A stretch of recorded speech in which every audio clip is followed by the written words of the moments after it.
What the fuck are we doing back here, fraggers, you great gangly gobshite? You already beat Castlevania last Wednesday. Is your brain so battered by LSD meltdowns and wanking dementia that you can't keep track of which classic games you've thus far sullied with the pompous verbal arse gravy you call a commentary track? It's not hard, fraggers. It's not difficult. Stop pissing around and make another rake video, which, let's be honest, is your only fucking good one, and stop begging for donations on your bullshit Patreon page. And turn the fucking ads off on your damn videos, dickhole. What the fuck do you think you are, IT motherfucking V? You produce something as remotely entertaining as Ant and Dex Push the Button, or whatever brain cell slaughtering pile of chimp chunks Bradley Walsh is paying off his goddamn mortgage with this year, and then we'll talk about whether I need to see another 30-second propaganda reel on why my hypothetical child should be losing control of their goddamn bowels and one brand of overpriced shite girdles over the other. Alright, pal? Now, fuck off. That's quite the outburst, lovelies. I'm gonna let that one go and chalk it up to overexcitement for my new Castlevania video. Calm down, don't make me have to fragolate you. In my recent harrowing of the NES horror platforming classic Castlevania, I made the briefest of references to the legendarily hideous Amiga port of the game, and you responded adequately. Adequately enough that you're getting a video out of it, even though some of you, not naming any names, just showing them, spoiled the surprise by rushing ahead and unearthing the dark and irremovable truth for yourselves. I don't blame you, Cyrodiane. Have I ever actually finished a series on anything? For all you knew, you'd be waiting on me to make this video until your balls turned to dust and blew into the startled face of an archaeologist 1,000 years from now, resulting in a kind of epic millennia-old teabagging. But surprise of ghastly surprises, here we are, knee-deep in the shit and the filth known as the home computer versions of Castlevania. The least abhorrent of the 3 original ports can be found on the Commodore 64, which you will immediately notice looks like somebody's thrown it in the washing machine on the wrong setting, but other than that, I have absolutely no complaints. The music and sound is as faithful as it could possibly be to the original on the Commodore's hardware, and most importantly, the control is consistently responsive. It also manages to fix a minor aggravation of the NES version by removing the extended screen loading every time you walk through a door, which I never bloody understood anyway. The stage loads instantly when you're on the stairs. Why do they make you wait nearly 8 fucking seconds whenever you hit a door? Is it supposed to symbolise tension? Does Simon Belmont struggle with doorknobs the same way he struggles with swimming? No, my beef isn't with the Commodore. I don't want it to be with the MS-DOS version either, but God help me, leveling criticism at turn of the 90s DOS titles is as viciously heartless as mocking a crippled boy, because back then at least, DOS simply wasn't designed to run games as complex as the ones that were released on the NES, which meant that whatever port you got out of it was probably going to look, sound and play like a drum filled with walrus shit. But just as your pity for that crippled boy is tested to breaking point with each new fight he picks with oncoming traffic, DOS Castlevania makes its wretched situation 1,000 times worse with some bafflingly sickening design choices. Are you ready? I'm about to unmute it. Please remove any children, elderly and or pregnant women from the room. I am now officially alleviated of responsibility for your well-being. Prepare yourselves.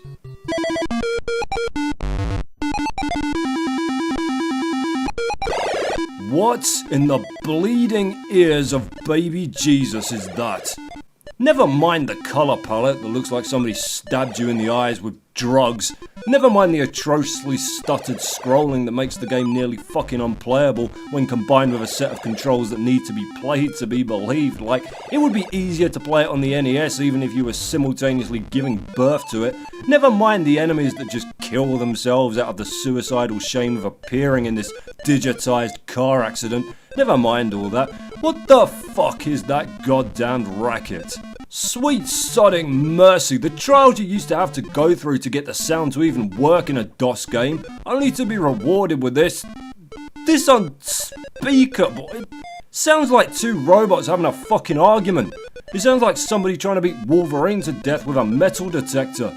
And again, the limitations of DOS wouldn't really have allowed for any sort of miraculous rearrangement that would have magically made the soundtrack itself any better. But did they have to add this fucking sound effect every time you hit something?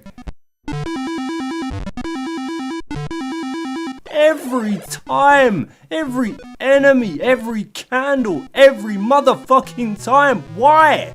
It's not in the Commodore version. And that port was handled by the same goddamn company. So at what point did they decide to attach a 2-second sound clip of a fucking police car siren to the most common action in the entire bloody game?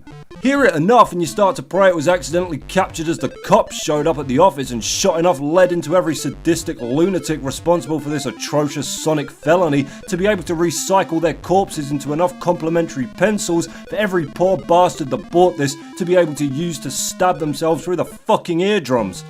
But hey, that's DOS for you, and chances are 90% of the people that own Castlevania for DOS wouldn't have heard the audio for it anyway, seeing as trying to configure your sound card to work back in the late 80s was harder than trying to find the clitoris on an attack helicopter. So we move on to the Amiga, and you would expect, of all the home computer platforms, that the Amiga would at least attempt not to embarrass itself. But Castlevania on the Amiga doesn't just show up to its grandmother's funeral drunk, it shows up drunk, falls in the coffin, wets itself on top of the corpse, and then tries to switch clothes with it to sneak away in disguise, which is easier than it thought, but only because it arrived naked. For a few seconds at least things look promising. The visuals are lush and richly coloured, the soundtrack atmospheric and pleasingly bassy. A confused wizard exposes himself to you on the way to Dracula's castle, but these vampires, man, they make people crazy, right? But something seems off. You can't put your finger on it. Maybe it's the decorative stars hanging over the childish font choice, maybe not. It's a mystery. Until you see the zombies. What the fuck is that? Are they wearing silky red nighties? I'm sorry, was I too loud whipping braziers in the courtyard? Did I get you out of bed? Or is it their hair? Is it the night of the naked hopping Warped Tour dead? Uh-oh, watch out for the fishmen. They'll shit all over you. With the arses that have replaced their goddamn face. Hi guys, have you seen my retainer? Dracula's gonna be so mad if he has to take me to the dentist again. Look at this shit. Wow, I'm definitely getting over this gap without being thrown to my fucking death, aren't I? What a joke. Oh, the Medusa heads. Oh dear God. Forget for a second that they barely even weave up and down anymore, which eliminates their entire purpose as a zoning threat. What beautiful blue eyes they have. What a lovely smile. They've put lipstick on and everything. With no arms. Wow, if they're this beautiful, what must the Queen look like? The decapitated head of a meth-addicted truck stop hooker. Alright. Harmless canaries. Watch out for their ferocious attempts to leave the screen. Much like the DOS port, the skeletons would rather end their own lives than have you see them in this fucking insult. Your time is at an end, skeleton. Jesus Christ. Jerry only and Danzig reunited for one night only. I'd invite you guys, but I don't know where we are. If only there was some clue in the surrounding environment. Grim Reaper or Eskimo corpse trapped in a snowdrift. You decide. I should probably mention I'm using an invulnerability cheat here, by the way. I'm not suffering through this bullshit any more than I have to. Like the DOS version, the control on Castlevania Amiga is a belligerent catastrophe. You might think I'd be over-exaggerating when I say you get more joy out of trying to steer the fucking Philippines out of Asia, but you're speaking from the comfort of a life without this disgusting locker of crap haunting it, and I'm not. Don't look at me. Don't look at me! But let's cut to the entire reason we're here. Let's get to the fight with Dracula. Out he comes from the ground, just like in the original, except he looks like Gonzo's sexy cousin in this one, and the battle goes pretty much the same besides his deceitful trick shots. You think the fireballs are coming out the cape, but whoa! You throw a backhand at you. Think you got his back? Guess again, you whip-wielding peasant! There's no boss music, just as there's no boss music throughout the entirety of the game. It just carries on playing the stage tune, which isn't that big a deal, I guess. But the situation is relatively similar to that of the NES game, right up until you trigger his second form. The Demon Hippo. Remember the Demon Hippo? Remember how we laughed and pointed at Demon Hippo? You will beg for Demon Hippo. What in the name of God? Where'd you even begin? This is Dracula. This is Count fucking Dracula. Bram Stoker's legendary vampire lord. This is Dracula. It looks like a mole rat whore. It looks like an elderly pro wrestler. It looks like the crime-fighting vigilante that criminals and civilians fear alike. Second trimester abortion man. Is he trying to kill me or fucking seduce me? This is the worst Dracula ever. This is it. Name me a worse Dracula. I dare you. I can't even begin to deduce what they were going for here. It looks like Dracula went to transform and fucking sneezed halfway through. What was he trying to turn into, a bat or Barbara fucking Cartland? The worst part is that as soon as you start to fight him, the music just stops and you're left to battle this nightmare that looks like the muscle from the hen party of the damned in complete awkward silence.